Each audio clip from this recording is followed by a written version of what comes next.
জনম দুঃখিনী মা জমিনের মধ্যে শুয়ে আছে, বুঝতে আর বাকি নাই মা দুনিয়ার মধ্যে আর নাই। মায়ের পাশে দাঁড়াইয়া ফলের ব্যাগটা নিয়া অজার নয়নে চোখের পানি ছেড়ে কান্দার বলে, মা গো, দুনিয়ার ফল তোমারে খাওয়াইতে পারলাম না, তুমি চিরবিদায় হয়ে গেলে গো মা। ও আমার মা, একটা কথাও তোমার সনে বলতে পারলাম না, কারণ পৃথিবীর মধ্যে সন্তানের লাশ বাবার কাঁধে, বাবার লাশ সন্তানের কাঁধে, মা জননীর কাঁধে যদি সন্তানের লাশ, যদি কোনো সন্তান দুনিয়া থেকে বিদায় হয়ে যায়, জনম দুঃখিনী মা, মা ওই বাবা মায়ের মতো এত কষ্ট পৃথিবীর কেউ পায় না রে যুবক বাবারা। যতদিন দুনিয়ার মধ্যে মা বেঁচে থাকে সন্তানের আশায় কান্দে, সন্তানের জন্যে কান্দে।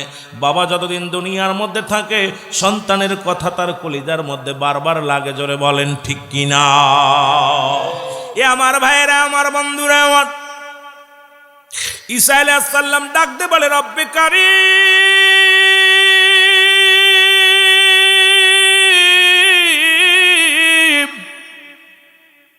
আপনি আমাকে সুযোগ দিছেন, আপনি আমাকে ক্ষমতা দিছেন মরাটারে জিন্দা করতে পারি। আজকে আমার মাকে আমি জিন্দা করব, একটু সুযোগ দেন। আমার মার সঙ্গে আজরাইল কি রূপ ব্যবহার করছে আমার একটু জানার দরকার। কারণ আমার মা দুঃখিনী মা, আমারে লালন পালন করতে যায় অনেক কষ্ট করেছে।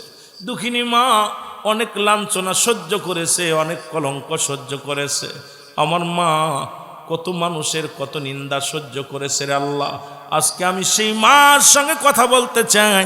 আমার মায়ের রুহটা তুমি কেমনে নিছো গো আল্লাহ? আজরাইল কাল্লা পাঠিয়ে দেয়, যাও আজরাইল তাড়াতাড়ি যাও, ঈসা নবীর মার যাও, ঈসা নবীর মায়ের রুহটা ফিরিয়ে দাও, দিয়া তার সঙ্গে কথা বলার সুযোগ করে দাও। সালাম দিলেন মুসলমান, শুনে নাও। মাকে ডাক দিলেন, মা উঠে বসলেন, ডাক দে কয়, মা, মা গো, আমি তোমার কলিজার টুকরা ঈসা আলাইহিস সালাম আসছি। মাকে দে, মা সন্তানকে দেখে প্রচণ্ড খুশি হয়ে গেলেন। ডাক দে বলে, মা, মা গো,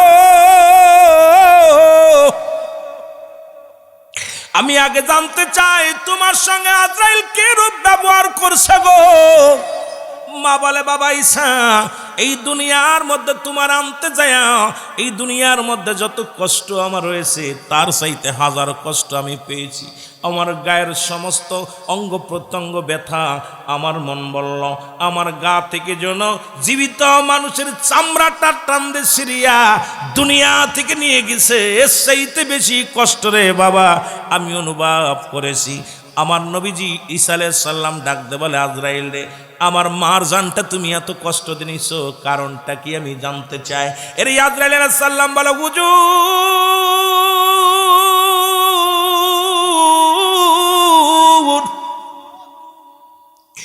একমাত্র ইমানদারের রূহ বাইর করার জন্য আমি জমিনের মধ্যে আসি গো। কাফের বেঈমানদের জাহান্নামীদের রূহ বাইর করার জন্য আমি জমিনের মধ্যে আসি না। আমি এত বড় দানব, এই আসমান আমার জমিনের মধ্যে পাস মানে আমার মাথা মোবারক, এই তামাম পৃথিবীর পানি যদি আমার মাথায় ঢেলে দেওয়া হয়, সমস্ত পানি যদি পৃথিবীর সব পানি যদি আমার মাথায় ঢেলে দেওয়া হয়, একটু পানি গড়ে পড়বে না জমিনের মধ্যে।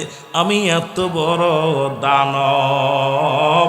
জোরে জোরে চিল্লায় বলা যাবে না মারহাবা, আর একটু জোরে জোরে চিল্লায় বলা যাবে না আল্লাহু আকবার। রে মুসলমান, ঈসা আলাইহিস সালাম ডাকতে বলে, আজরাইল,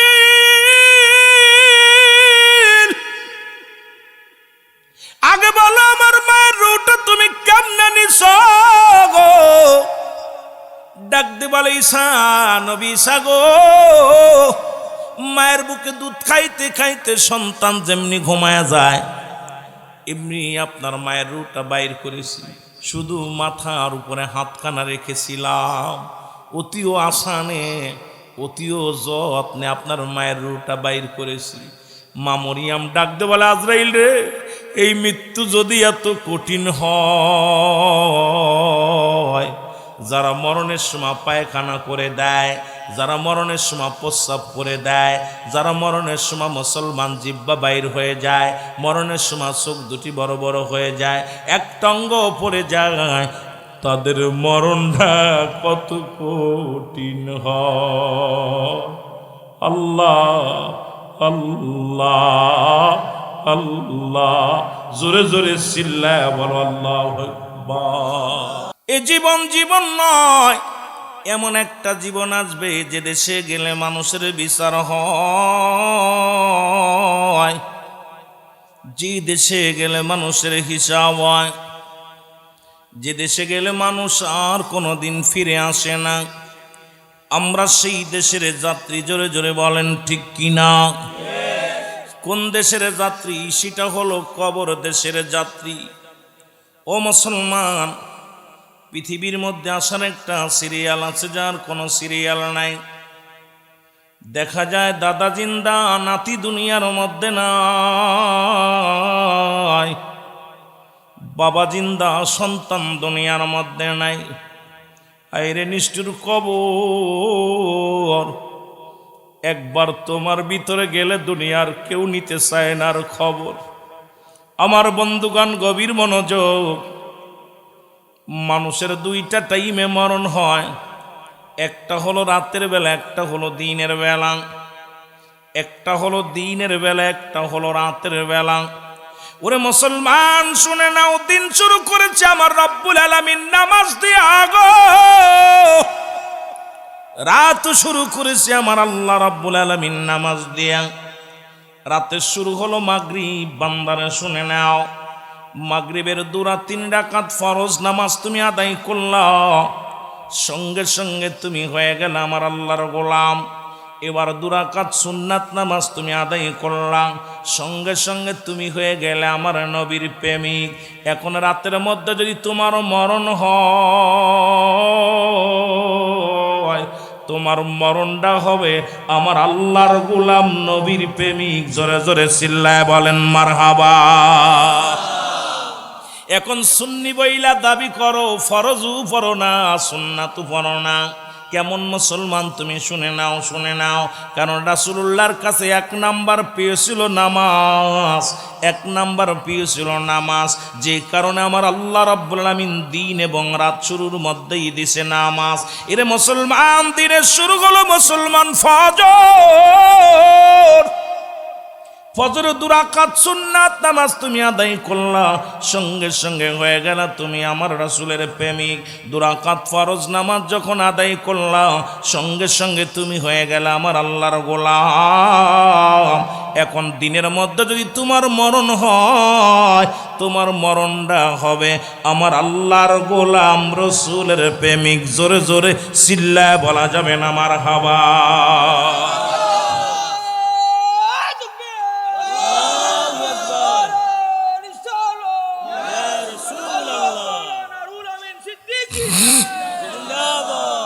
বাজান, যে ব্যক্তি আল্লাহর গোলাম হয়ে যায়, আনাল হক যার দেহের ভিতরে চইলা যায়, ঢুইকা যায়, এর কি আর মরণে ভয় থাকতে পারে? জোরে বলেন না, মরণে ভয় আছে? রাসূল যার পক্ষে চলে যায়, নবী যার পক্ষে, সারা পৃথিবীর বিপক্ষে, রাহমাতাল লিল আলামিন আমার পক্ষে, আমার ভয় নাই জাহান্নাম, ভয় নাই কবরে, ভয় নাই হাসরে, ভয় নাই মিজানে। কারণ রাহমাতাল লিল আলামিন আমার ঈমান। জোরে বলেন ঠিক কিনা? আর একটু জোরে বলেন মারহাবা। এই দুনিয়ার মুসলমান শুনে নাও, যে কথাগুলো বলে দিলের কান্ডা লাগা শোনো। বলতেছিলাম 1 নাম্বার নবীর কাছে 1 নাম্বার প্রিয় নামাজ। আপনি মুসলমান যদি হয়ে থাকেন, 1 নাম্বারে প্রিয় হওয়া লাগবে নামাজ। রাসূলুল্লাহর কাছে 2 নাম্বার প্রিয় ছিল তার উম্মতগণ। আপনি যদি মুসলমান হয়ে থাকেন, ওরে মুসলমান কোনো অমুসলমান পর মুসলমানকে জীবনের চাইতে অধিক ভালোবাসতে হবে। হিংসা করলে চলবে না, রেওয়া করলে চলবে না, অহংকার করলে চলবে না। জীবনের চাইতে অধিক পরিমাণ ভালোবাসতে হবে অপর মুসলিম ভাইকে। মুসলমান নবীর কাছে 3 নাম্বার পেয়েছিল তার বিবিগণ। আপনি যদি মুসলমান হয়ে থাকেন অন্যের বোর দিকে তাকাইতে পারবেন না, কারণ এই দুনিয়ার মধ্যে নিজের বোড্ডার দিকেই তাকাবেন, নিজের বিবির দিকে তাকাবেন। কারণ রাসূলুল্লাহর কাছে 3 নাম্বার পেয়েছিল তার বিবিগণ। আপনি যদি মুসলমান বলে দাবি করতে চান, আপনার নিজের বিবিকে অর্ধাঙ্গিনীকে জীবনের চাইতে ভালোবাসতে হবে। জোরে বলেন ঠিক কিনা? এর নবীর কাছে 4 নাম্বার পেয়েছিল সুগন্ধি জিনিস। আপনি যদি মুসলমান বলে দাবি করেন, আজ থেকে গাজায় টান মারতে পারবেন না, বিড়িতে টান মারতে পারবেন না, মদের পেয়ালা ধরতে পারবেন না, ইয়াবা খাইতে পারবেন না। মুসলমান শুনে নেন, মদ, ইয়াবা, ফেন্সিডিল যেগুলো দুনিয়ার মধ্যে গাঁজা, বিড়ি, সিগারেট যা আছে এগুলো পরিহার করা লাগবে। কারণ নবীর উম্মাত বলে দাবি করবেন আর সিগারেট ধরে টানবেন, নবীর উম্মাত বলে দাবি করবেন মদের বোতল নিয়ে বসবেন, নবীর উম্মাত বলে দাবি করবেন মুসলমান গাঁজার আড্ডা বানাইবেন, নবীর উম্মাত বলে দাবি করবেন মুসলমান মদের আরশ বসাইবেন। এর নবীর উম্মাত বলে দাবি যদি করতে হয়, আজ থেকে মাদককে না বলতে হবে। জোরে জোরে চিল্লায় বলেন ঠিক কিনা?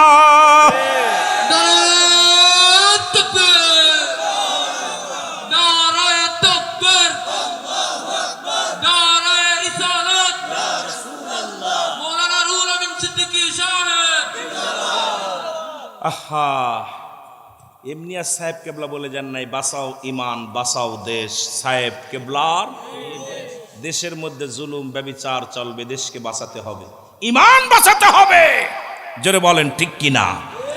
ওনার 2টা কথা আমার বেশি কষ্ট লাগে। একটা কথা হলো নুরুল ইসলাম ফারুকি সাহেবের কথা ছিল পীর জারজার সুন্নিয়াত সবার, আর আল্লামা সাহেব কেবলার। খোদার কসম এই কথাটা আমার হৃদয়ের গায়ের সম্পূর্ণ পশম খারিয়ে গেছে। কত সুন্দর ভাষাটা, যে বাঁচাও ইমান বাঁচাও দেশ, ইমানও বাঁচাও দেশও বাঁচাও। যদি ইমানটাকে রাসূলের ভালোবাসার মধ্যে ডুবিয়ে দাও, দেশকে ষড়যন্ত্র থেকে বাঁচাও। জোরে বলেন ঠিক কিনা? আল্লাহর ওলিদের কাছে আসে ইলহাম। তারা আমাদের মতো মুখস্থ বিদ্যা বই পড়ে পড়ে কথা বলে না। আল্লাহর ওলিরা কি আমাদের মতো কিতাব পড়ে পড়ে পৃষ্ঠা নাম্বার গুনে গুনে পড়ে? আল্লাহ রাব্বুল আলামিন সিনাই জ্ঞান যা রব্বে কারিম দান করে, যার মাধ্যমে বলা। এই জন্য ওলিদের কাছে আসে এলহামের মাধ্যমে কথা বলেছে। জোরে বলেন ঠিক কিনা? আমার ভাইরা, আমার বন্ধুরা, আমার যে কথাগুলো বলি লক্ষ্য করে শোনুন। এই জন্য পৃথিবীর মধ্যে 5টা গুণের নারী বিবাহর কথা বলছে রাসূল। 5টা গুণের গুণান্বিত নারী। নাম্বার 1 লিখে নেন আলোচনা। মুসলমান কবরের দিকে যাব, যেহেতু আসতে বাম পাশে কবরগুলো দেখে আসছি। যাদের রাত শেষ হয় না, যাদের সকাল হয় না, যারা আপনাদের পায়ের আওয়াজগুলো তারা শুনতে পায়। মুসলমান মানুষ যখন মারা যায়, সন্তান তার বাবার প্রতি 7টা হক বাকি থাকে রে মুসলমান। আজকে অনেকের আব্বা মা দুনিয়া থেকে বিদায় হয়ে গেছে, এই কবরের মধ্যে শুয়ে আছে রে মুসলমান। এই 7টা হকের মধ্যে নাম্বার 1 আলোচনা কই থেকে কই যায় খেয়াল রাখবেন। অল্প সময় অনেক আলোচনা করা লাগবে। মুসলমান নাম্বার 1, 1 নাম্বার তাদের জন্য মাগফিরাত কামনা করা, 2 নাম্বার তাদের জন্য সবরেশানি করা, 3 নাম্বার মুসলমান শুনে নাও তাদের ওসিয়াতগুলো পূরণ করা, 4 নাম্বার তাদের মুসলমান দিনাদায় পরিশোধ করা, 5 নাম্বার তাদের আত্মীয় স্বজনের সঙ্গে মুসলমান সম্পর্ক রাখা, 6 নাম্বার আত্মীয় স্বজনের সাহায্য সহযোগিতা করা। মুসলমান 7 নাম্বার হলো তাদের জন্য বেশি বেশি করে তাদের কবরটা জিয়ারত করা। এমন মানুষ আছে এর মধ্যে বছরে একদিন আব্বা আমার কবরের পাশে যাই না। জোরে বলেন ঠিক কিনা? 14টা হক মোট পিতা মাতার প্রতি সন্তানের। কয়টা হক? জোরে বলেন না কয়টা? জীবিত থাকতে 7টা, ইন্তেকালের পরে 7টা, মোট 14টা। এই 14টা হকের মধ্যে আমরা মনে হয়, আমার মন বলে আমরা 2 সেটটা আদায় করতে পারছি মিলে আমার বিশ্বাস হয় না। কেন আমাদের অবস্থা খুব, আপনাদের সিলেট অঞ্চলে মানুষ একটু খোদা ভীরু, রাসূল প্রেমিক, অনেক ভালো। অন্য অন্য এলাকার মানুষ এগুলো তো আমার মনে হয় হক বিষয় বোঝেই না। আব্বা আমার যে কি হক আদায় করতে হইব এটা বোঝেই না। যদি বুঝতো বাবা কি আর বৃদ্ধাশ্রমে থাকতো, যদি বুঝতো মা কি আর বৃদ্ধাশ্রমে থাকতো, যদি বুঝতো তাহলে কি আর মা বাবা এই বুড়া বয়সে নিজে রান্না করে খাইতো, যদি বুঝতো তাহলে কি আর মা বাবা বুড়া বয়সে কাজ করে খাইতো। আজকে অসংখ্য বাজারে গেলে দেখা যায় মুরব্বী মানুষ ব্যান ঠেলে, মুরব্বী মানুষ ব্যবসা করে, মুরব্বী মানুষ কাজ করে খায়, চলতে পারে না, ছেলে মেয়ে চার পাঁচটা আছে, তারপরেও তাদের দেখাশোনার মানুষ নাই, কারণ সন্তান জন্ম দিছে মানুষ করতে পারে নাই, অমানুষ হয়ে গেছে। জোরে বলেন ঠিক কিনা? আমার ভাইয়েরা, আমার বন্ধুরা, আমার আর এই সুসন্তান আনার জন্য 5টা গুণের নারী বিয়ে করার কথা বলছে রাসূল। 1 নাম্বার হলো সতীত্বর আমানতদারি। জোরে বলো মারহাবা। 1 নাম্বার কি? সতীত্বর আমানতদারি। সিলেট বিভাগের মানুষেরা শোনো, আজকে আমার বাজানেরা যারা বসেছে আজকে মাহফিলে, খুব খেয়াল করবেন মুসলমান ও আমার বাবারা, আমার এই গোলাপগঞ্জের সিলেট এর বাবারা, তোমরা শুনে নাও। 1 নাম্বার হলো সতীত্বর আমানতদারি। এগুলো সর্বনাশের মূল। মামাতো ভাই, খালাতো ভাই, ফুফাতো ভাই, চাচাতো ভাই, যাদের চেহারা দেখা হারাম, দুনিয়ার মধ্যে শরীয়তের দৃষ্টিতে যাদের সঙ্গে দেখা করা জায়েজ তাদের সঙ্গে বিয়ে করা হারাম, যাদের সঙ্গে দেখা দিয়া হারাম তাদের সঙ্গে বিয়ে করা জায়েজ। আজকে সমাজের মধ্যে যেমন নামাজ ফরজ, পর্দাও ফরজ, আজকে সমাজের মধ্যে এগুলো নাই রে মুসলমান। কেমনে ওয়াজ করব? আজকে কোনো বক্তার বাড়ি পর্দা নাই, কোনো আলেমের বাড়ি পর্দা নাই মুসলমান, আজকে মুসলমানের বাড়ি পর্দা নাই। এ যুবক বন্ধুরা আমার, 1 নাম্বার হলো সতীত্বর আমানতদারি গো। 2 নাম্বার হলো পর্দাশীলতা নারী। 3 নাম্বার হলো আমলদারি নারী। এখন আমল একটা আছে, শুধু অনলাইনে জুয়া খেলা আর মোবাইলে ফেসবুক চালানো। আমল একটা আইছে বাংলাদেশে, মেয়েরা বলেন আর ছেলেরা বলেন, খালি এর মধ্যে সময় পালি, খালি খালি পালি পারে ভাই, মোবাইলে চার্জ শেষ। এখন এই আমলটা, আগে আমাদের পড়তাম কি তসবি, আহা যেটা বলেন ঠিক কি না, তসবিগুলো হাতের মধ্যে নিয়ে মুরব্বীরাও পড়তে, আর মুরব্বী বুড়া হয়ে গেছে, ওইটাও মোবাইল দেয়, ওইটাও বইয়া বই এরকম চশমা লাগায় লাগায়। ঠিক কিনা? ঠিক কিনা? আহা, কোথায় গেল দেশটা, কোথায় গেছে সমাজটা? 3 নাম্বার হলো আমলদারি নারী। 4 নাম্বার হলো গুণবতী রূপবতী নারী।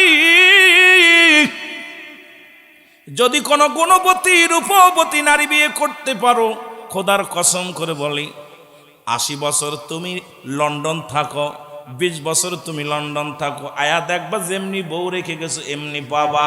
আর গুণবতী রূপবতী যদি না পাও, ওই গুণবতী নারী যদি না পাও, খোদার কসম 2 মাস পরে, 1 সপ্তাহ পরে আয়া সব পাবা, বউ পাবা না।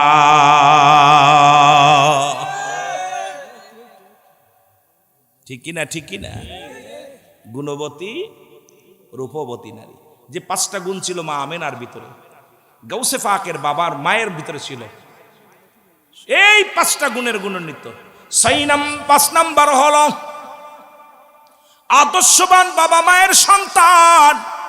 আজ থেকে প্রতিজ্ঞা করব, কোনো গাঁজাখোরের মেয়ে বিয়ে করব না, কোনো মদখোরের মেয়ে বিয়ে করব না, কোনো সুদখোরের মেয়ে বিয়ে করব না, কোনো ঘুষখোরের মেয়ে বিয়ে করব না। আজ থেকে প্রতিজ্ঞা করব, যুব সমাজ আমরা পরিবর্তন করে দিতে পারি জাতি সমাজকে। আজ থেকে যদি প্রতিজ্ঞা করি, জীবন চলে যাবে, কোনো সুদখোরের সঙ্গে আত্মীয়তা করব না, ঘুষখোরের সঙ্গে আত্মীয়তা করব না। এই আপনাদের মহল্লায় কে কে ঘুষ খায় আপনি জানেন, তাদের সঙ্গে কোনো আত্মীয়তা চলবে না। বাধ্য হয়ে ঘুষ ছাড়া লাগবে, বাধ্য হয়ে সুদ ছাড়া লাগবে, বাধ্য হয়ে আল্লাহর গোলামি করা লাগবে। জোরে বলেন ঠিক কি না? সুন্দরী চামড়া দেখে আমাদের যুবকরা পাগল হয়ে গেছে। ধলা চামড়া পাইলে আর মাথায় কাজ করে না, খালি চামড়া ধলা হলি হয়। ও মুসির মেয়ে হোক আর দার মেয়ে হোক, এই তোদের লজ্জা করে না? আমার রসুল নিজে বিয়ে করছে, তার বাবা মায়ের, ওর বাপ আব্বা ছিল না, চাচা ছিল আবু তালিব। নবীজি বিয়ে করছে আবু তালেবের হুকুম নিয়ে। নবীর দাদা, নবীর আব্বাজান বিয়ে করছে আপনার মুসলমান, নবীর আব্বাজান আব্দুল্লাহ, উনি বিয়ে করছেন আর বাবার অনুমতি নিয়ে। আর আমরা বিয়ে করি আমাদের ইচ্ছা মতো, সরকার দিছে বাধ্যতামূলক, 18 বছর হইলে চলে গেলে কোনো 18 বছরে একদিন কম থাকলে জেল জরিমানা। আমি কই বড়া ফড়া সরকার, আজকে অনেকের ঘরে 20 বছর 22 বছর মেয়া পড়ে রয়েছে, বিয়ে দিয়ে দাও। এটা ছোট হইলে বিয়ে দিলে জরিমানা, বড় হইলে কেউ নেয় না। এখন বাবা মায়ে পড়ছে বড় বিপদের মধ্যে, জোরে বলেন ঠিক কিনা? এ আমার ভাইরা, আমার বন্ধুরা, আমার যদিও আমি ওদিকে যেতে চেয়েছিলাম না, শুধু কথাগুলো বলে যায়। দুদিকে একটা বললাম 5টা গুণের কথা, ওদিকে বললাম 7টা হকের কথা। খুব খেয়াল করা লাগবে। পৃথিবীর মধ্যে 3টা বিপদ। নাম্বার 1 হলো মানুষের মরণ, নাম্বার 2 হলো কবর, নাম্বার 3 হলো কিয়ামতের ময়দান। কবরের কোনো আফটার ওয়াজ না, মরণের কোনো আফটার ওয়াজ নাই। মরণের বিকল্প কিছু আছে, জোরে বলে কন্দি মরণ বাঁচার কোনো উপায় আছে? কে কে কার কার মৃত্যু নেই একটু হাত উঠে দেখান দি যে আমার মরণ নাই। একটা মানুষ আসেনি এখানে? এতগুলো মানুষের মধ্যে কেউ নাই? হায় হায়, তাহলে ঘুষ ছাড়েন না, সুদ ছাড়েন না, নামাজ পড়েন না, 2 নাম্বারই করেন, মানুষের জমি জমা ফাঁকি দেন, দুর্নীতির আশ্রয় নেন, তাহলে কেন করেন? এ আমার ভাইয়েরা, আমার বন্ধুরা, আমার 1 নাম্বার হলো মানুষের মরণ।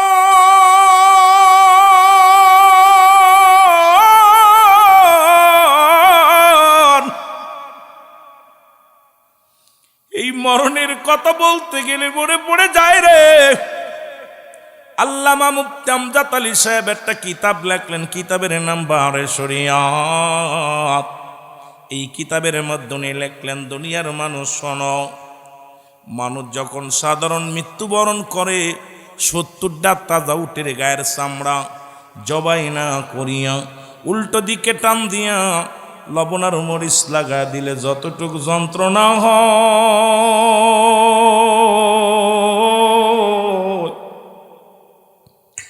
এর চাইতে 70 গুণ যন্ত্রণা হলো একটা সাধারণ মৃত্যু।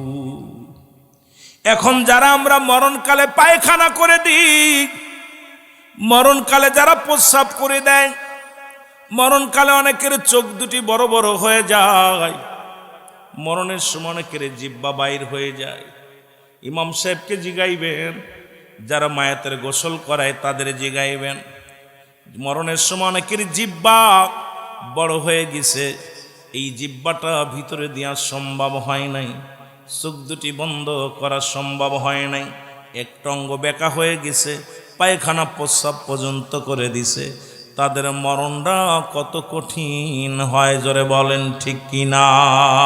আমার মরণ আসিবে কখন কেউ তো জানি না, আমার মরণ, আরো জোরে বলেন, আমার মরণ আসিবে কখন কেউ তো জানি। আমি চলে যাব, আমায় তোমরা ভুইলা যাইও না, আমি চলে যাব, আরো জোরে বলেন, আমি চলে যাব, আমায় তোমরা ভুইলা যাইও না, আমার মরণ আসিবে কখন কেউ তো জানি না, আমার মরণ। এই পৃথিবী চিরদিন থাকার জায়গা নয়, অন্ধকার কবর যে আমার আসল ঠিকানা রে মানুষ, অন্ধকার কবর যে আমার আসল ঠিকানা। আমি চলে যাব, আমায় তোমরা বইলে যাইও না, আমি চলে, আমার মরণ আসিবে কখন কেউ তো জানি না, আমার টাকা পয়সা দালান কোটা যাহা করেছি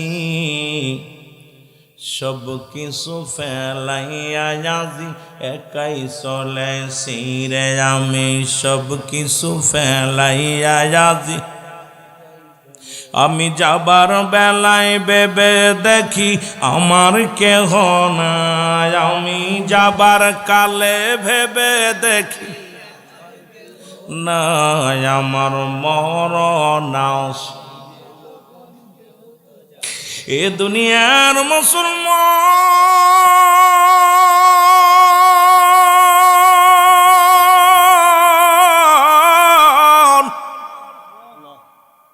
কার জন্য ঘুষ খাও কার জন্য সুদ খাও গো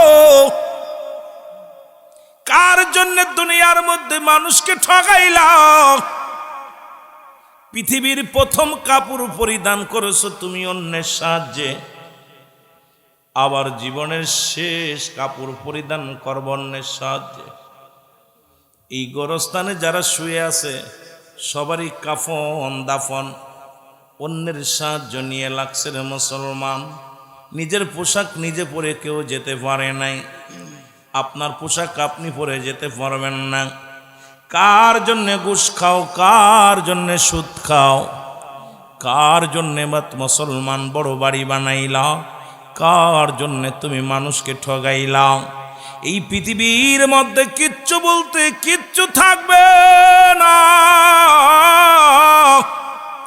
আমার আল্লাহ বলেন কুল্লু মান আলাইহা ফান আল্লাহ কয় বান্দা শোনো এই দুনিয়ার মধ্যে যা কিছু আছে সব আমি চূর্ণ বিচ্ছিন্ন করে দেব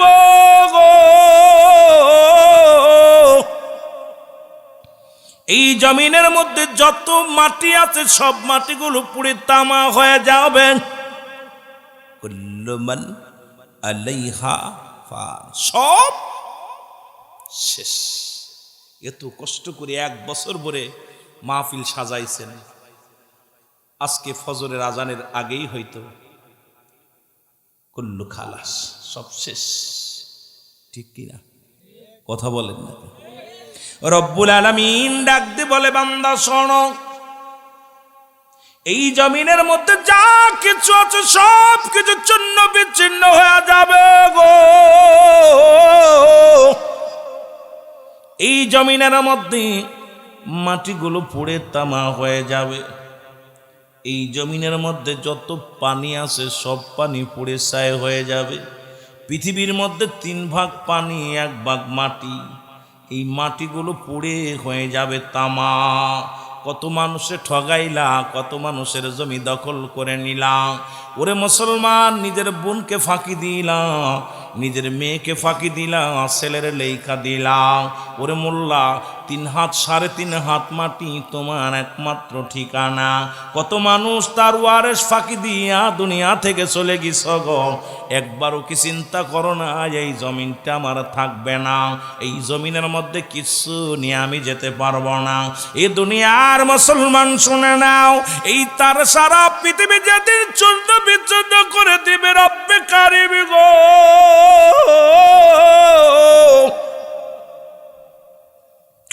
আমার আল্লাহ কয় বান্দারে সব যেদিন চূর্ণ বিচ্ছিন্ন হয়ে যাবে সেদিন থাকবো শুধু আমি আল্লাহ আর আমি থাকবো আমার রাসূলের ভালোবাসা নিয়ে এই জন্য তো সুন্নিরা নবী নবী বলে পাগল হয় এই জন্য তো সুন্নিদের অন্তরের ভিতরে নবী এই জন্য তো সুন্নিদের চোখের মধ্যে নবী এই জন্য তো সুন্নিদের হৃদয়ের মধ্যে নবী এই জন্য তো সুন্নিদের মুসলমান গমের মধ্যে নবী এই জন্য তো সুন্নিদের কর্মের মধ্যে নবী নবী নিজেই বলেছেন হায়াতি খায়রুল লাকুম নবী কয় আমার হায়াতের জিন্দেগিটা আমার উম্মতের জন্য কল্যাণ স্বরূপ রাসূলুল্লাহ দুনিয়ার মধ্যে আগমন করেছে আমার আপনার মঙ্গলের জন্য আমার আপনার কল্যাণের জন্য নবী দুনিয়ার মধ্যে আগমন করেছে আমার নবী ডাক দে কয় ও মুসলমান শুনে নাও আমার নবী ডাক দে কয় উম্মতিরা শোনো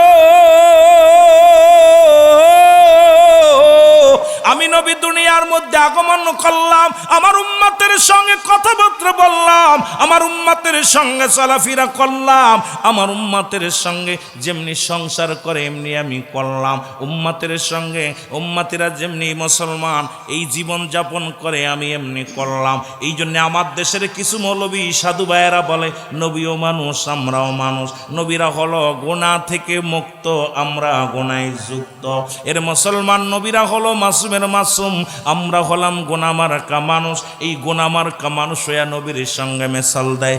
আবার নবী কও ফাতি খায়রুল লাকুম, নবী কও আমার উম্মতিরা রে আমি দুনিয়া থেকে বিদায় নিয়ে গেলাম, শোনো এ সিলেটবাসী কান দিয়া শোনো, দিল দিয়া অন্তর দিয়া শোনো। নবী কি কয়? মুসলমান নবী কয় আবার দুনিয়া থেকে আমি বিদায় হয়ে গেলাম। আমার দেশের অনেক কালেমরা কয় নবী মরে গেছে। আমার নবী কয় ফাতি খায়রুল লাকুম মায়াতি খায়রুল লাকুম, নবী উম্মতিরা রে এই দুনিয়া থেকে আমি নবী বিদায় নিলাম, এটা আমার উম্মতের জন্য কল্যাণ শুরু। কারণ পৃথিবীর মধ্যে যদি কোনো উম্মত ভালো কর্ম করে, আজকে যেমন মাহফিলে বসেছেন, আমার নবীজি ডাকতে বলে আমার আল্লাহ অমুক গ্রামে, আল্লাহ সিলেটের জমিনে তোমার পাগলেরা জান্নাতের বাগানে বসেছে, আমি তাদের জন্য প্রশংসা করি। আমার নবীজি আমার আপনার জন্য প্রশংসা করে। আবার যদি কোন উম্মত পৃথিবীর মধ্যে গুনাহের কাজ করে গো, আমার নবী ডাকতে কয় আমি সঙ্গে সঙ্গে রব্বে কারিমের দরবারে ইস্তেগফার করি আর বলি রব্বে কারিম অমুক ব্যক্তি গুনাহ করেছে, তুমি তারে মাফ করে দাও, ইস্তেগফার করে। আমার নবীজি অন্যায় করে ছেলে মাফ চায় বাবায়, অন্যায় করে গ্রামের ছেলে মাফ চায় চেয়ারম্যান মেম্বার যাইয়া।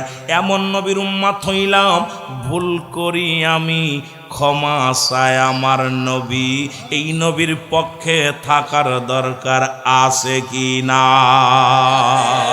রে আমার মনের জল্পনা কল্পনা, নবী যাব আমি সোনার, বলো যাব আমি সোনার মদিনা, বলো যাব আমি। বাজান রে গজল গাইতে গেলে ওয়াজ শেষ হয়ে যাবে, তবু একটা দুই একটা মোটামুটি গজল গাই না, অনেক সময় নবীর এসকে পইরা দুই একটা খাইতে হয়। এরে যাব আমি সোনার মদিনা, বলো যাব আমি।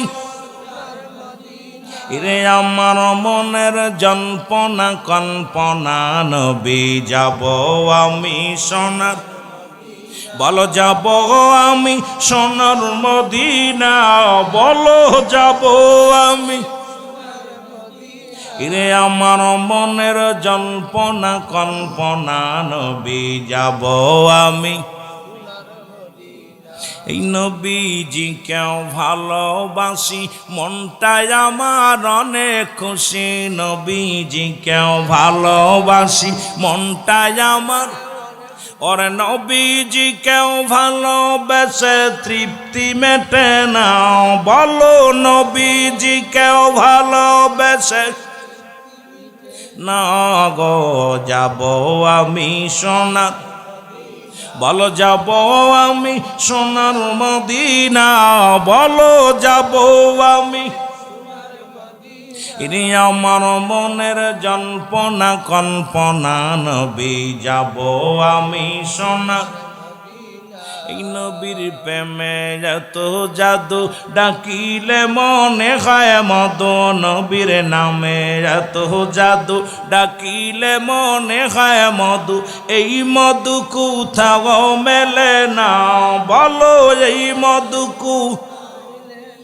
না গো, যাব আমি সোনার, বলো যাব আমি সোনার।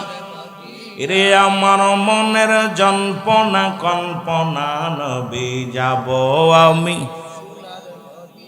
এই নবীর গোলামেরা শোনে নাও গো,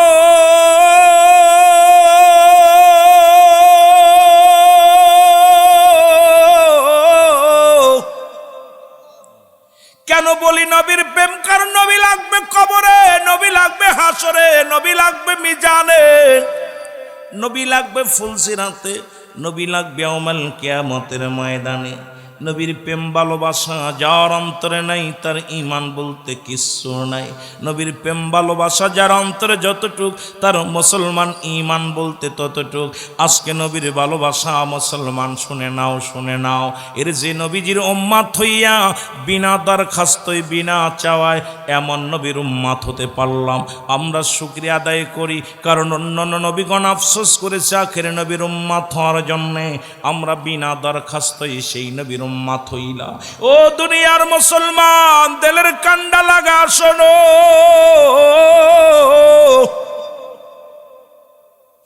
ওই মরণের কথা যেটা বলতেছিলাম রে, এ মুসলমান, 25 জন নবীর কথা কুরআনুল কারীমের মধ্যে আছে। আর একজনের কথা যার নামটা না বললেই নয়, যার নাম হলো লোকমান হাকিম। ইনি দুনিয়ার মধ্যে যে বন জঙ্গল দিয়ে যাইতো, ডাকতে বলতো, লোকমান তুমি আমারে ব্যবহার করো, তোমার জ্বর সেরে যাবে। ডাকতে বলতো, লোকমান আমারে তুমি নিয়ে যাও, আমারে নিলে তোমার গ্যাস সেরে যাবে। লোকমান তুমি আমারে নিয়ে যাও, আমারে নিলে তোমার অমুক অসুখ সেরে যাবে। এরে লোকমানে কি পাহাড় জঙ্গল নদী নালা দিয়া ঘুরতো, এরে গাছের সঙ্গে কথা বলতো। যুবক শোনো, শোনো গো, লুকমান হাকিম জীবনের শেষ নিঃশ্বাস পর্যন্ত খুঁজতে লাগলো কি করলে কোনো ওষুধ আসেনি আমার হওয়ার। সব গাছ যেহেতু ডেকে ডেকে বলে, লোকমান ও লোকমান তুমি আমারে নিয়ে যাও, আমি এই রোগের ওষুধ। ও লোকমান তুমি আমারে নিয়ে যাও, আমি এই রোগের ওষুধ, আমি এই রোগের ওষুধ। লোকমান কি ঘুরতে লাগলো, কোথাও কি পাওয়া যায়, আমাকে খাও, আমাকে নিয়ে যাও, জীবনে তোমার মরণ হবে না। ও যুবক বন্ধুরা শুনে নাও, কত ডাক্তার ইঞ্জিনিয়ার কত কবিরাজ দেখাইলা, কিছুতেই কিছু হবে না। যখন মালাকুল মউত চলে আসবে, হুকুম পড়ে যাবে, দুনিয়ার মায়া ছেড়ে চলে যেতে হবে। লোকমান হাকিম ঘুরতে ঘুরতে ক্লান্ত হয়ে গেল, কোথাও পাইলেন না ওমর হর। এই পৃথিবীর মধ্যে বেঁচে থাকার কোনো মুসলমান ওষুধ পাইলেন না। সমস্ত রোগের ওষুধ পাওয়া গেল, মরণ থেকে বাঁচার কোনো ওষুধ নাই, মরণ থেকে পালানোর মতো কোনো পথ নাই। লোকমান হাকিম সর্বশেষে ছেলেদেরকে ডাকতে বলে, ছেলেরা রে শোনো, আমি লোকমান এই পৃথিবীর প্রান্ত থেকে প্রান্ত ঘুরলাম, এই পৃথিবীর মধ্যে বেঁচে থাকার কোনো উপায় আমি পাইলাম না। তোমরাও জেনে রাখো, তোমরাও জেনে রাখো, সুতরাং মরণ থেকে বাঁচার কোনো পথ না। সর্বশেষে লোকমান হাকিম একটা কথা বলে গেছে, মজার বিষয় গো। ছেলেকে ডাকতে বলেন, আমি ওষুধের সন্ধান দিয়ে গেলাম, তবে তোমার একটা কথা বলি, পৃথিবীর মধ্যে 3টা জিনিস গোপন রাখবা, 3টা জিনিস খুব খেয়াল রাখবা। নাম্বার 1, নিজের বিবির কাছে কোনোদিন গোপনীয়তা প্রকাশ করবা না। খুব খেয়াল করবেন, নিজের বিবির কাছে কোনোদিন গোপন কথা বলবা না। 2 নাম্বার, কোনো নয়া বড় লোকের কাছ থেকে টাকা ধার হাওলাত নিবা না। নয়া বড় লোক হইছে, এর সাথে কোনো দিনা পাওনা করবা না। 3 নাম্বার, মুসলমান কোনো সরকারি কর্মকর্তার সঙ্গে পৃথিবীর মধ্যে আত্মীয়তা করবা না। এই কথাটা বলার পর লোকমান হাকিম কিছুদিন পরে মারা গেল। বাবার কথা হাকিকতটা বুঝতে পারলেন না সন্তান। চিন্তা করে, বাবা মরে যাওয়ার আগে এত সুদের কথা বলল, 3টা কথা বলল, বিবির কাছে গোপনীয়তা কথা বলা যাবে না, মুসলমান নয়া বড় লোকের সঙ্গে কোনো টাকা পয়সা ধার নেওয়া যাবে না, আর সরকারি কর্মকর্তার সঙ্গে কোনো আত্মীয়তা করা যাবে না। বাবার কথার হাকিকতটা বোঝার দরকার। ও সিলেটের বাবারা শোনো, উনি কি করলেন এইবার বোঝানোর জন্যে একটা মুসলমান শুনে নাও। উনি একটা বেড়া জবাই করলেন, জবাই করিয়া একটা মুসলমান বাস্তার বিটিয়া কয়, বিবি সর্বনাশ, ও বিবি শোনো,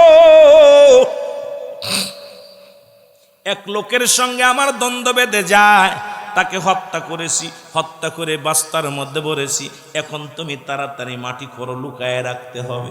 স্বামী স্ত্রী দুজন মিলিয়া এই বস্তাটা লুকায় রাখলেন।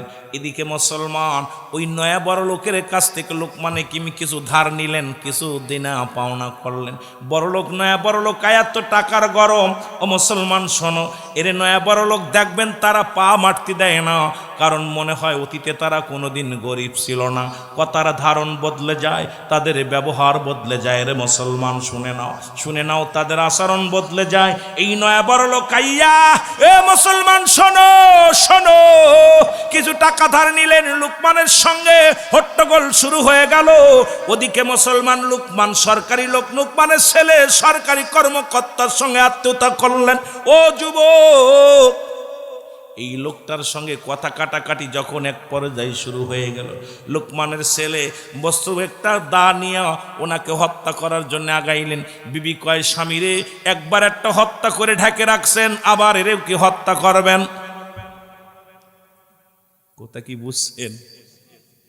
আহা, স্বামী একবার একটা জবাই করছেন, করে লুকায় রাখছেন, আবার এরেও কি মেরে ফেলবেন? সরকারি কর্মকর্তা কয়, কাম সারছে। হাইরি, ওই লোকের সাথে আত্মীয়, হ্যালো, কয় কি হয়েছে? আরে শোনো, লুকমানের ছেলে তো মানুষ জবাই করে মাইরে মাটির নিচে লুকায় রাখছে। ও প্রশাসন নিয়া পুলিশ কর্মকর্তাই না লুকমানের কাছে গ্রেফতার করছে। কোথায় মানুষ লুকায় রাখছো বলো? বলি, আমি তো কোনো মানুষ হত্যা করি না। তোমার বউ বললো, বিবি বলছে জবাই করছো। বিবিরে কয়, কোথায় রাখছো? আমার সাথে আটেন, আমি দেখাইতেছি। বিবি সঙ্গে করে নিয়ে দেয়া মাটি খুঁড়ে যখন বাস্তা উঠাইছে, দেখে বাস্তার ভিতরে বকরি জবাই করা, ভেড়া জবাই করা। তখন লুকমানের ছেলে বলল, আব্বা জান, আপনার হাকিকত আমি বুঝতে পেরেছি। আপনি শুধু মানুষের রোগের ওষুধ দেন নাই, মানুষের মনের ওষুধও দিচ্ছেন। কথা বলছেননি? কারণ বিবির কাছে কখনো, এই জন্য লুকমান হাকিম বলে গেছেন, খবরদার তোমার অতীয় গোপনীয়তা বিবির কাছে প্রকাশ করবা না, এটা গোপন রাখবা, গোপন রাখবা, খবরদার। ফেতনার মূল ওখানে, ঠিক কিনা? কথা কর না কেন? রাগ করেননি? এবার বেজালের জায়গা। আমার ভাইয়েরা, আমার বন্ধুরা, আমার গভীর মনোযোগ যে কথাগুলো বলি লক্ষ্য করে শুনুন। এই তাব সারা পৃথিবী ঘুরে কত রোগের ওষুধ পাইল, মরণ থেকে পালানোর কোনো পথ পালেন না, বাঁচার কোনো উপায় পালেন না।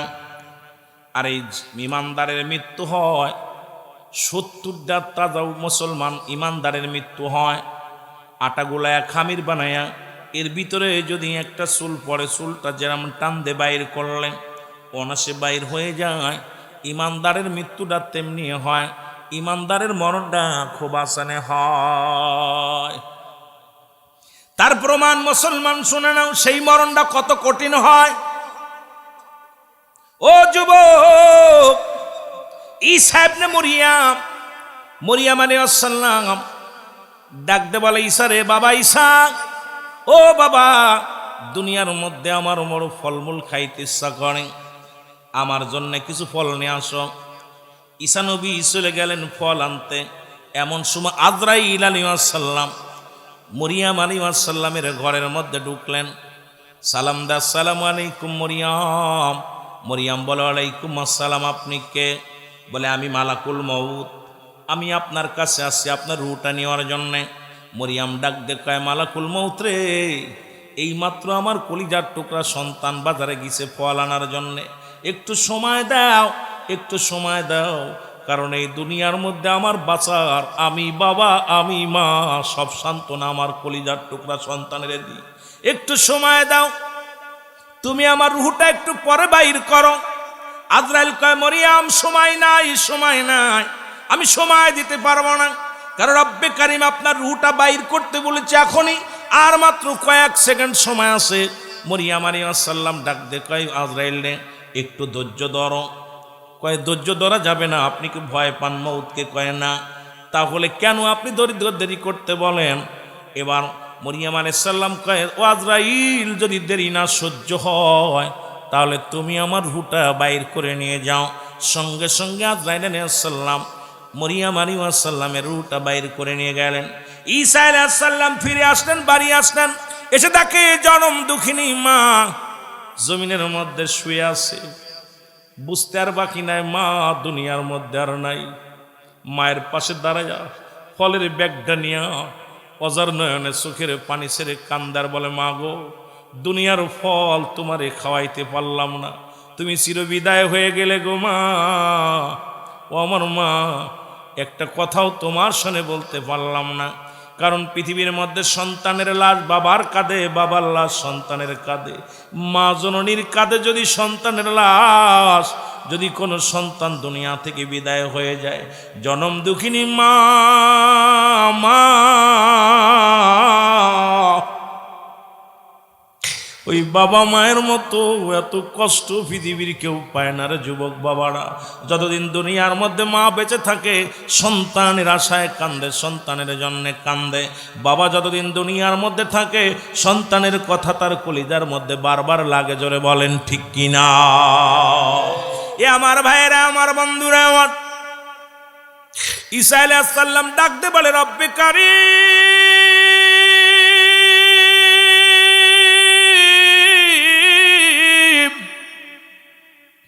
আপনি আমাকে সুযোগ দিছেন, আপনি আমাকে ক্ষমতা দিছেন মরাটারে জিন্দা করতে পারি। আজকে আমার মাকে আমি জিন্দা করব, একটু সুযোগ দেন। আমার মার সঙ্গে আজরাইল কি রূপ ব্যবহার করছে আমার একটু জানার দরকার। কারণ আমার মা দুঃখিনী মা, আমারে লালন পালন করতে যাও অনেক কষ্ট করেছে। দুঃখিনী মা অনেক লাঞ্ছনা সহ্য করেছে, অনেক কলঙ্ক সহ্য করেছে। আমার মা কত মানুষের কত নিন্দা সহ্য করেছে রে আল্লাহ। আজকে আমি সেই মার সঙ্গে কথা বলতে চাই। আমার মায়ের রূহটা তুমি কেমনে নিছো গো আল্লাহ? আজরাইল কাল্লা পাঠিয়ে দেয়, যাও আজরাইল তাড়াতাড়ি যাও, ঈসা নবীর মার যাও, ঈসা নবীর মায়ের রূহটা ফিরিয়ে দাও, দিয়া তার সঙ্গে কথা বলার সুযোগ করে দাও। সালাম দিলেন মুসলমান, শুনে নাও। মাকে ডাক দিলেন, মা উঠে বসলেন, ডাক দে কয়, মা মা গো, আমি তোমার কলিজার টুকরা ঈসা আলাইহিস সালাম আসছি। মাকে দে, মা সন্তানকে দেখে প্রচণ্ড খুশি হয়ে গেলেন। ডাক দে বলে, মা মা গো, আমি আগে জানতে চাই তোমার সঙ্গে আজরাইল কি রূপ ব্যবহার করছে গো? মা বলে, বাবা ঈসা, এই দুনিয়ার মধ্যে তোমার আনতে যায়, এই দুনিয়ার মধ্যে যত কষ্ট আমার রয়েছে তার চাইতে হাজার কষ্ট আমি পেয়েছি। আমার গায়ের সমস্ত অঙ্গ প্রত্যঙ্গ ব্যথা। আমার মন বলল আমার গা থেকে যেন জীবিত মানুষের চামড়াটা টানতে সিরিয়া দুনিয়া থেকে নিয়ে গেছে। এর চাইতে বেশি কষ্ট রে বাবা আমি অনুভব করেছি। আমার নবীজি ঈসা আলাইহিস সালাম ডাকতে বলে, আজরাইল রে, আমার মার জানটা তুমি এত কষ্ট দিনিছো, কারণটা কি আমি জানতে চাই। এর আজরাইল আলাইহিস সালাম বলে, হুজুর,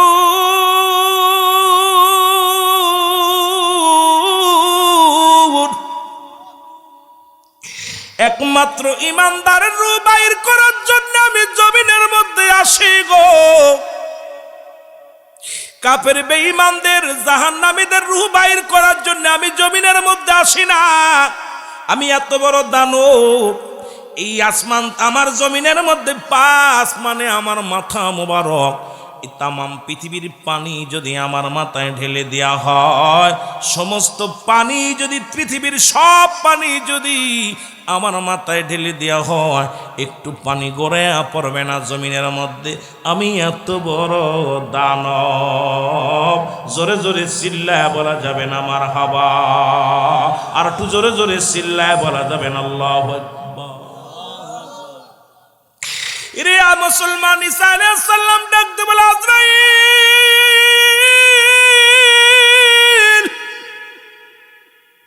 আগে বলো আমার মায়ের রূহটা তুমি কেমনে নিছো গো? ডাকতে বলে, ঈসা নবী ঈসা গো, মায়ের বুকে দুধ খাইতে খাইতে সন্তান যেমনি ঘুমায়া যায় এমনি আপনার মায়ের রূহটা বাইর করেছি। শুধু মাথার উপরে হাতখানা রেখেছিলাম, অতিও আসানে অতিও যত্নে আপনার মায়ের রূহটা বাইর করেছি। মা মরিয়াম ডাকতে বলে, আজরাইল রে, এই মৃত্যু যদি এত কঠিন হয় যারা মরণের সময় পায়খানা করে দেয়, যারা মরণের সময় প্রস্রাব করে দেয়, যারা মরণের সময় মুসলমান জিহ্বা বাইর হয়ে যায়, মরণের সময় চোখ দুটি বড় বড় হয়ে যায়, একটা অঙ্গ পড়ে যায়, তাদের মরণটা কত কঠিন হয়। আল্লাহ আল্লাহ আল্লাহ, জোরে জোরে চিল্লায় বলো আল্লাহু আকবার। ওরে আজি না হয় কাল তুমি যাইবা কবরে, আজি না হয় যাইবা কবরে, যাবার বেলায় দেখবে চেয়ে গো তোমার ছবি রইল পড়ে, যাবার বেলায় দেখবে চেয়ে গো তোমার ছবি রইল। আরো জোরে বলেন, যাবার বেলায় দেখবে চেয়ে গো তোমার ছবি রইল পড়ে। তোমার দাদাই গেছে বাবাই গেছে কেউ আসলো না ফিরে, দাদাই গেছে বাবাই গেছে কেউ আসলো না ফিরে, তোমার তো যাইতে হবে গো ভাই অন্ধকার কবরে, তোমার তো, একটু মহব্বতে বলেন, তোমার তো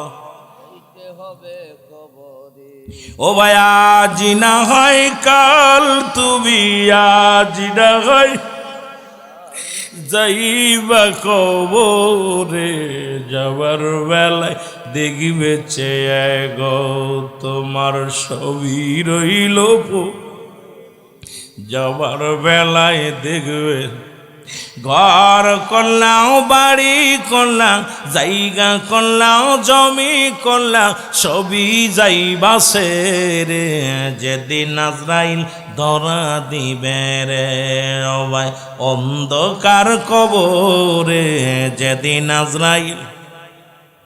এ দুনিয়ার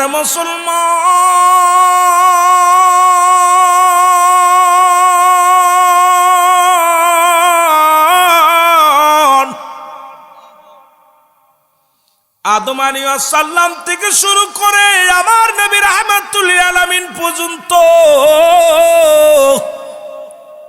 কত পয়গম্বর, কত নবী রাসূল, কত আউলিয়া একরাম আসলো, দিনে দিনে সবাই বিদায় হয়ে গেল। একমাত্র স্রষ্টার মৃত্যু নাই, সৃষ্টির মৃত্যু আছে। সৃষ্টি জগতে যারা আছেন মুসলমান, একমাত্র মরণ নাই আমার আল্লাহর, মৃত্যু আছে। সৃষ্টি জগতের সবার মরণ আছে। 2 নাম্বার বিপদ হলো মানুষের কবর। 2 নাম্বার বিপদ হলো মানুষের কবর। কবর বলতে বোঝায় মানুষের মৃত্যুর পর থেকে শুরু করে কিয়ামত পর্যন্ত জগৎটাকে বলা হয় কবরের জগৎ। ও যুবক বন্ধুরা শুনে নাও, যারা আগুনে পুড়ে মারা গেল তাদের কবর কোথায়? যারা দুনিয়ার মধ্যে হাঙ্গর কুমিরে খাইল তাদের কবর কোথায়? দুনিয়ার মধ্যে যাদেরকে গুম করে মুসলমান খুন করে ফেলল তাদের কবর কোথায়? আমার বাজানেরা, কবর বলতে বোঝায় মানুষের মৃত্যুর পর থেকে শুরু করে কিয়ামত পর্যন্ত জগৎটাকে বলা হয় কবর। এই কবরে যেদিন আপনাকে শোয়া দিবে, আমার যুবক বন্ধুরা গভীর মনোযোগ, এই প্রথম কবরের ভিতরে আমরা জানি কবরে শোয়ালে মানকান নেকিরাইবরে মুসলমান শোনো, না না ও মুসলমান শোনো, এই কবরে যেদিন শোয়া দেবে একজন ফেরেশতা আসবে গো। এই ফেরেশতার নাম হলো নুমান ফেরেশতা। উনি আগমন করবে কবরের মধ্যে। যাইয়া মুসলমান শুনে নাও, তোমাকে ডাক দিয়ে উঠাইবে, বান্দা ওঠো। ওরে আমার বাবারা, আমার শুনে নাও, অনেক লম্বা আলোচনা হয়ে যাবে, শেষ করতে পারবো না। কেরামন কাতিবিন 2 জন ফেরেশতা প্রত্যেকের দ্বারে আসলে মুসলমান শুনে নাও, প্রত্যেকের কাছে আপনার নিঃশ্বাস নেওয়ার জন্য একজন ফেরেশতা। কথা বলার জন্য একজন ফেরেশতা, পানির জন্য একজন ফেরেশতা, খাবারের জন্য একজন ফেরেশতা, চলার জন্য একজন ফেরেশতা, অঙ্গ প্রত্যঙ্গ সব কিছু চালানোর জন্য গো আপনার জন্য এক একজন করে ফেরেশতা নিয়োজিত ছিল। সবাই যেদিন বিদায় নিয়ে যাবে, পানির ফেরেশতা বলবে এই দুনিয়ার মধ্যে তোমার জন্য আর কোনো পানি নাই। খাদ্যর ফেরেশতা বলবে তোমার জন্য আর খাবার নাই। চলার ফেরেশতা বলবে আর তোমার জন্য চলার মতো কোনো সুযোগ নাই। মুসলমান বলার ফেরেশতা বলবে আর কথা বলা সম্ভব নয়। যেদিন নিঃশ্বাসটা ত্যাগ হয়ে যাবে আমার বাবারা আমার শুনে নাও, আজকে কবর বলতে ভয় নাই, কবরের কথা বললে চোখে পানি আসে না। কারণ আজকে দাদা নাতি, নাতি নাতি দাদার লাশ সেলফি তুলে ফেসবুকে দিয়ে আনন্দ করে মানুষ। কবরের লাশকে শোয়া কোনো ভয় পায় না। ওই কবর যে ছাড়বে না, একটা সেকেন্ড কবরে থাকবে কেমনে, একটা ঘন্টা কেমনে থাকবে, একটা দিন কেমনে থাকবে।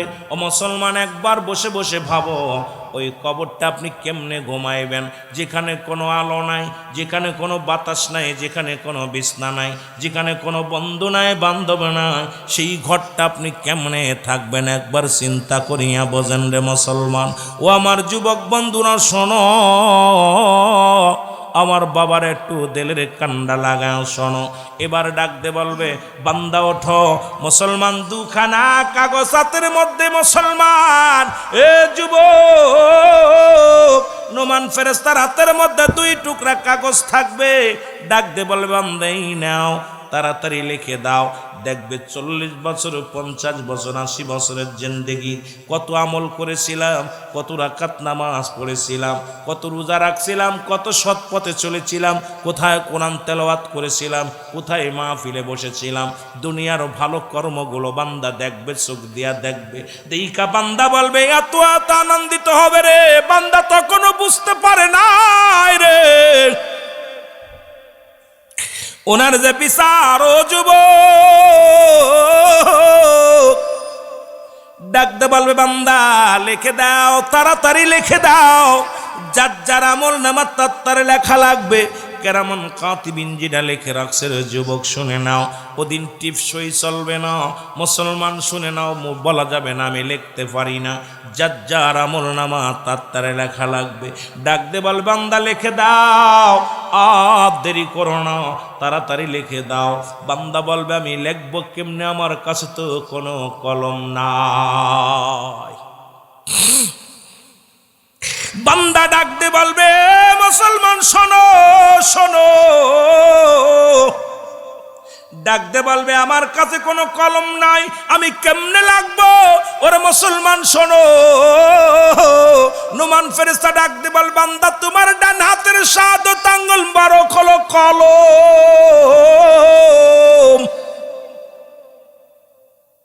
প্রত্যেকটা মানুষের ডান হাতের শাহাদাত আঙ্গুল মুবারক হবে কলম।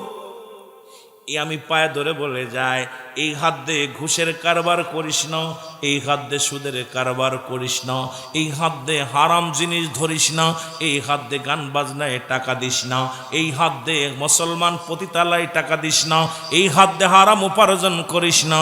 এই হাতটারে পবিত্র রাখ রে আব্বা। এই হাতের শাহাদাত আঙ্গুল মুবারক হবে কলম। এই কলম যদি একবার নষ্ট হয়ে যায় লেখা হবে না রে বাজান। এই জন্য অনুরোধ করে যাব, কলমটা তুমি প্রস্তুতি রাখো দুনিয়ার মধ্যে। এই হাত অন্যায় ভাবে কারোর গায়ে হাত দিও না। এই হাত দিয়ে বেশি বেশি করে দান করো, এই হাত দিয়ে বেশি বেশি করে আল্লাহর দিনের কাজের জন্য বাড়ায়া দাও। কারণ এই হাতের শাহাদাত আঙ্গুল মুবারক হবে কলম। ডাক দে বলবে বান্দা কলম পাইলাম, এখন তো কালি পাই না কলমের। ডাক দে বলবে বান্দা কালি হলো তোমার মুখের থুতু মুবারক। ও সিলেটের যুবকেরা শোনো গো,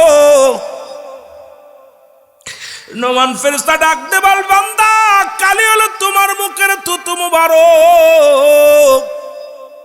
ও যুবক আজ থেকে তোদের পায়ে ধরে বলে যায়, এই মুখটার মধ্যে আর বিড়িতে টান দিস না, এই মুখটা দিয়ে কাউকে গালি দিস না, এই মুখ দিয়ে কারোর গীবাত করিস না, এই মুখটা দিয়ে মানুষের সমালোচনা করিস না, এই মুখটার মধ্যে আর আজ থেকে আর মদের বোতল ঢুকাস না, এই মুখটা দিয়ে আর মুসলমান গাজায় টান দিস না, এই মুখটারে পবিত্র রাখ, এই মুখ দ্বারা হারাম জিনিস ভক্ষণ করিস না, মুখ দিয়ে কাউকে গালি দিস না, মুখটারে পবিত্র রাখ। এই মুখের থুতু মোবারক হবে কালি, কালি যদি নষ্ট হয়ে যায় কলম চলবে না, চলবে না। এই জন্যে আমাদের কালি ঠিক রাখার দরকার আছে কি না?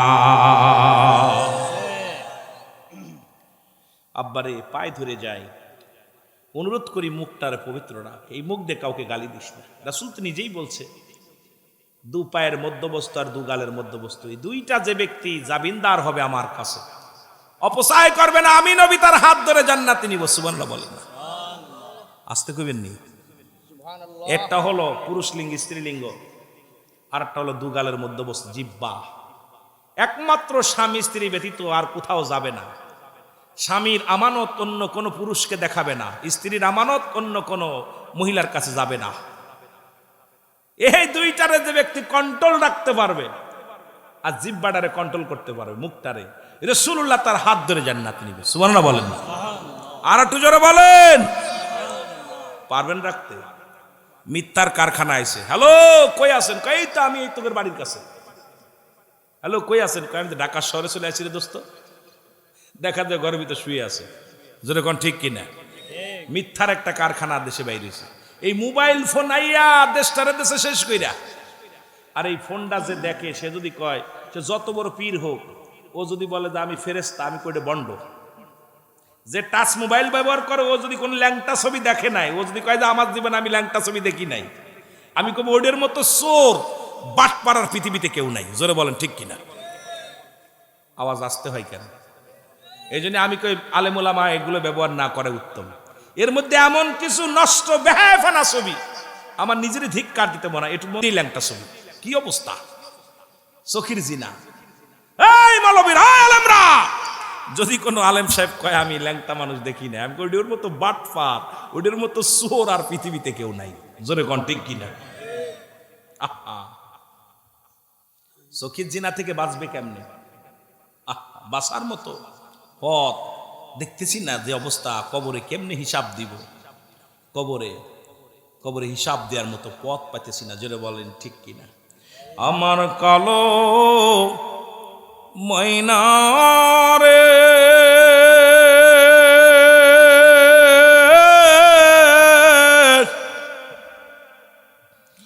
আমার সোনা পাখি রে, ওরে একদিন তো যাবের পাখি উড়িয়া, বলো একদিন তো যাইবের পাখি উড়িয়া, কুল্লু নাফসিন যায়কাতুল মাউত।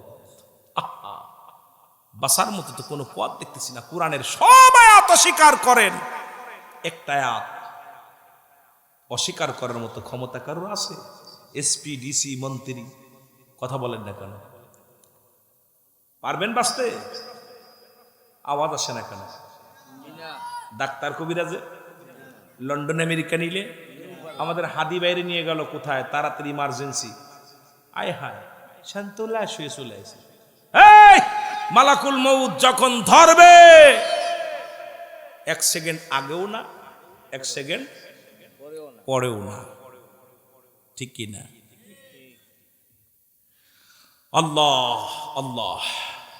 এ দুনিয়ার মুসলমান গভীর মনোযোগ। যে কথা বলতেছিলাম, এই মুখের থুতু মোবারক হবে কালি। আমি আপনাদের অনুরোধ করে যাব, আজ থেকে মাদককে না বলি, কারণ মাদককে আজকে থেকে না বলি, ফাহিশা কথা বন্ধ করি। আজ থেকে হারাম জিনিস যেন আমরা এই গালের মধ্যে না ঢুকায়, মুখের মধ্যে না ঢুকায়। এরে মুসলমান বান্দা ডাকতে বলবে, ফেরেশতারে কাগজ, এখন তো আমি কলম পাইলাম, কালি পাইলাম, এখন আমি কাগজ পাইব কই? এই গোরস্থানে যতগুলো লাশ দাফন করেছেন, এই লাশগুলো শোনো বাবা, শোনো, এই লাশগুলো আমার বাবারা আমার শুনে নাও, শুনে নাও। এই কাফনের কাপড়টা গা থেকে খুলে নিবে, নিয়া বলবে বান্দা এই নাও, এটা হলো তোমার কাগজ। বান্দা সেকেন্ডের মধ্যে, মিনিটের মধ্যে লেখা হয়ে যাবে। আমার বাবারা আমার বন্ধুরা আমার, কেন তোমাদের ভয় হয় না অন্তরের ভিতরে? এবার আবার হাত থেকে টান দিয়ে খুলে নিয়ে আর একটা কাপড় ধরায়া দিবে, বান্দা লেখো। কাগজ একটা ধরায়া দিবে। 80 বছর 50 বছর কোথায় অন্যায় করেছো, কোথায় জুলুম করেছো, কোথায় ব্যভিচার করেছো, সব সামনে হাজির হয়ে যাবে। বান্দা লিখতে চাইবে না, ডান দিক থেকে মাটি চাপ দিবে, বাম দিক থেকে মাটি চাপ দিবে। রে মুসলমান, কবরে আযাব হয় যদি বিশ্বাস না হয়, আগামীকাল আপনাদের এই গোরস্থানে একটা গরু বানবেন, গরু বান্ধিয়া দূরে দাঁড়ায়া থাকবেন, আড়ালে দাঁড়ায়া যাবেন, দেখবেন ভালো খাবার দিবেন, টালু মালু তাকাইবে, রশি সিরাসিরি করবে, চোখ দিয়ে দর দর করে পানি ছেড়ে দিবে। একমাত্র মানুষ এবং দানব মুসলমান কবরে আযাব বুঝতে পারে না। এই পৃথিবীর সব প্রাণী কবরের আযাব বুঝতে পারে। জোরে বলো আল্লাহু আকবার। এরা যুবক বাবারা কেন কান্দো না? নবীর জামানায় এক যুবক এসে বলে, ইয়া রাসূলুল্লাহ, ইয়া হাবিবাল্লাহ, কবরের ভয়ে কান্দার বলে, নবী গো, ও মায়ের নবী, আমার আপনি তওবা করে দেন, আমার আল্লাহ যেন আমারে মাফ করে দেয় গো।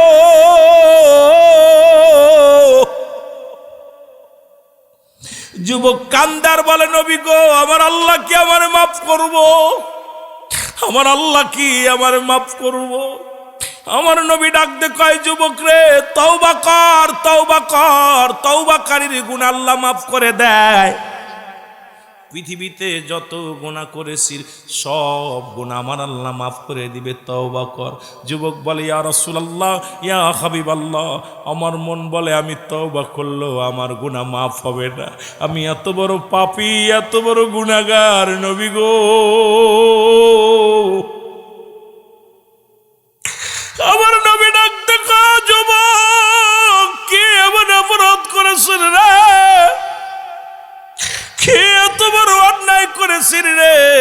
বলে, নবী গো, আপনি জানেন মক্কা মদিনার জমিনে কই গোরস্থান থেকে কাপনের কাপড় চুরি হইতো?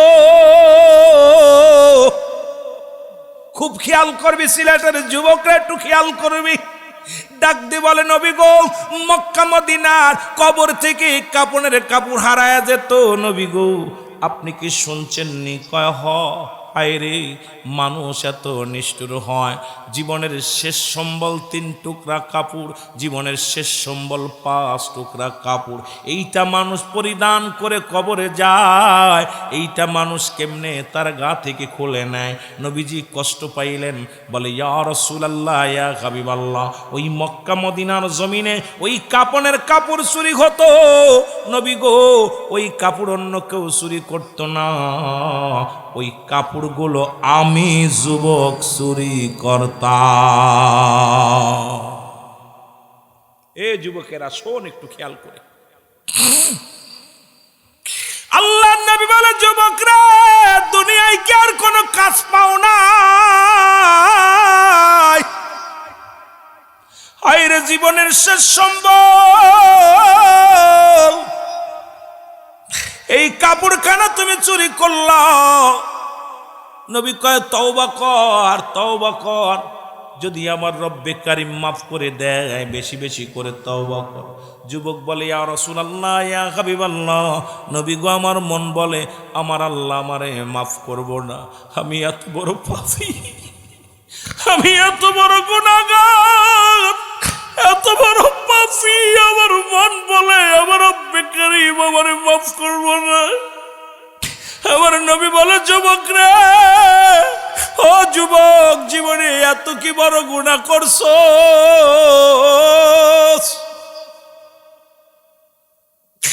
জীবনে এত বড় কি পাপ করেছো যে তোর আল্লাহ মাফ করবো না? যুবক বলে, ইয়া রাসূলুল্লাহ, ইয়া হাবিবাল্লাহ, নবী গো,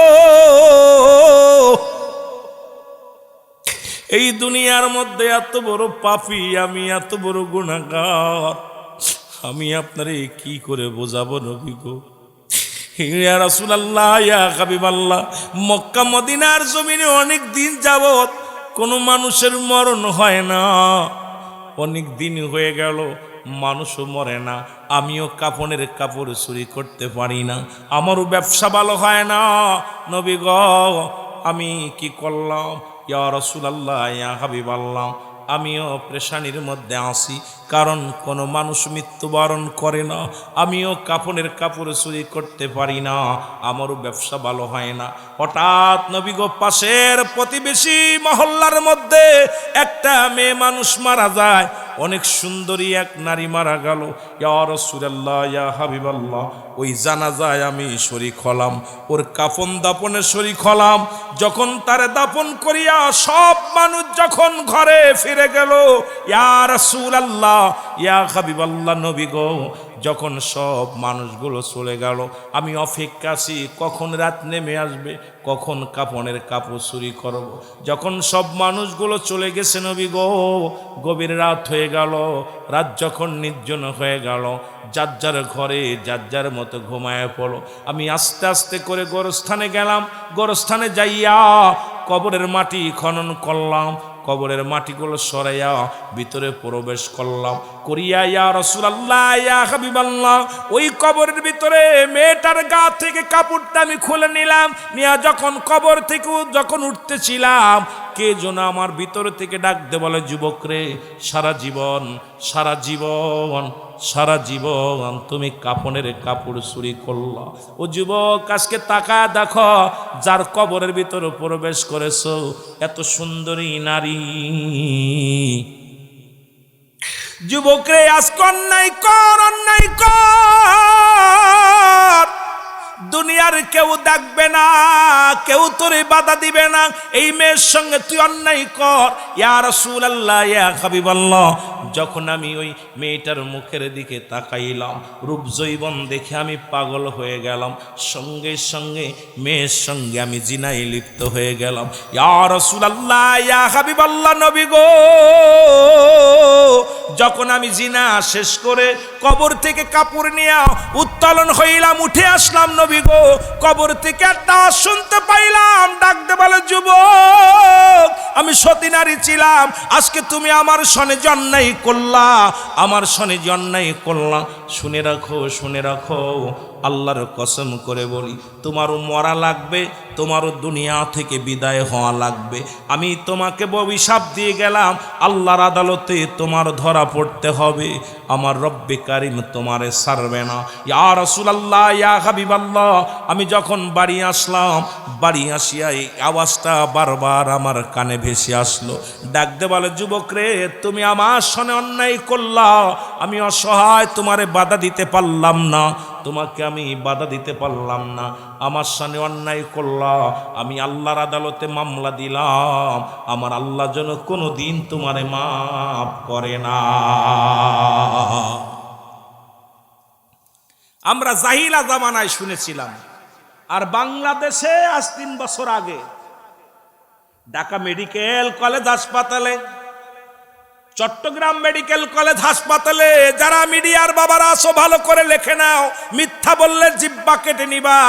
ওরে মুসলমান শুনে নাও, ঢাকা মেডিকেলে দেখা যায় বিষ খেয়ে মারা গেছে মুসলমান, জিনার আলামত, গলায় দড়ি নিয়ে মারা গেছে, জিনার আলামত। ডাক্তাররা বড় প্রেশানিত হয়ে গেলেন, সিসি ক্যামেরা লাগানো হলো, এরপরে ধরা পড়লো, ডোমকে নিয়ে যখন রিমান্ডে নেওয়া হলো, ডোম বলল, একজন নয়, দুজন নয়, আজ থেকে শত শত নারী, যখন কোনো অল্প বয়সী নারী, কোনো অল্প বয়সী মেয়েরা আত্মহত্যা করে, এগুলো যখন ওই লাশ কাটা ঘরে আনে, সর্বপ্রথম তাদের সঙ্গে আগে জিনা করে নিই রে মুসলমান। এরে বাংলার মুসলমান, আজকে কেন ফুলতুলি সাহেব কেবলা বলেছিল, বাঁচাও ইমান, বাঁচাও দেশ, এই দেশের মধ্যে জানোয়ার আছে, এই জানোয়ারদের থেকে দেশকে বাঁচাইতে হবে, ইমান বাঁচাইতে হবে। শুধু ঢাকা নয়, ঢাকা নয়, চট্টগ্রাম মেডিকেল কলেজ হাসপাতালে একই চিত্র ধরা পড়লো, তাকেও যখন মুসলমান রিমান্ডে নেওয়া হলো, ওরা বলল যতগুলো নারী, আমি আজ পর্যন্ত প্রায় 1000-এর উপরে নারীর সঙ্গে জিনায় লিপ্ত হয়ে গেছি।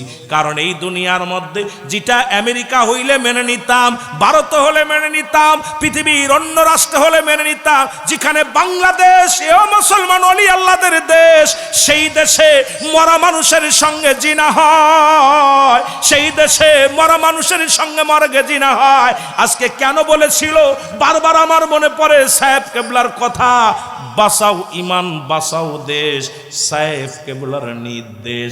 কারণ মর্গে যেও বাংলার মানুষ শান্তিতে নাই, এই জন্য দেশকেও বাঁচাতে হবে, ইমানকেও বাঁচাতে হবে। জোরে বলেন ঠিক কি না? মিথ্যা বললে যে শাস্তি দিবেন মেনে নিব।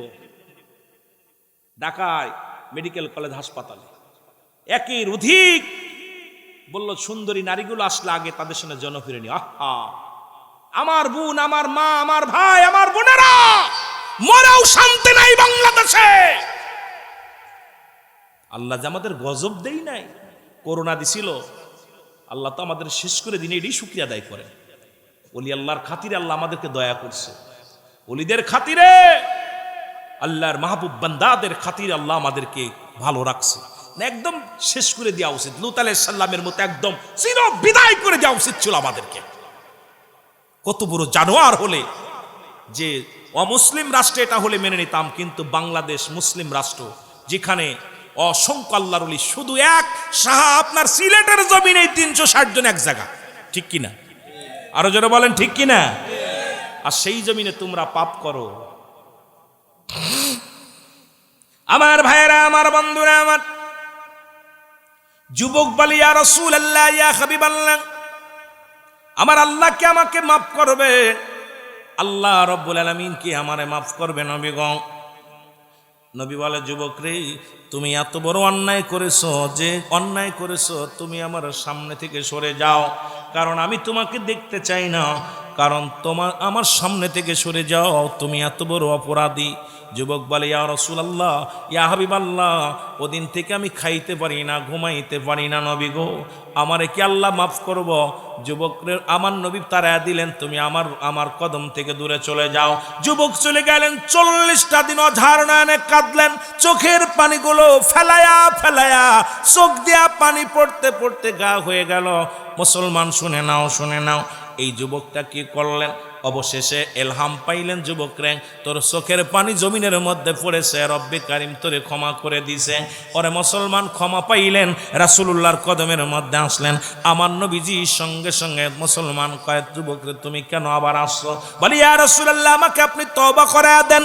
নবীজি তওবা করে দেয়, পড়েন, আস্তাগফিরুল্লাহ রব্বি মিন কুল্লি জামবি ওয়া আতুবু ইলাইহি, আস্তাগফিরুল্লাহ রব্বি মিন কুল্লি জামবি ওয়া আতুবু ইলাইহি, লা হাওলা ওয়ালা কুওয়াতা ইল্লা বিল্লাহিল আলিয়্যিল আযীম, আশহাদু আল্লা ইলাহা ইল্লাল্লাহু ওয়াহদাহু লা শারীকা লাহু, আশহাদু আন্না মুহাম্মাদান আবদুহু ওয়া রাসূলুহু। জোরে জোরে পড়েন, লা ইলাহা ইল্লাল্লাহু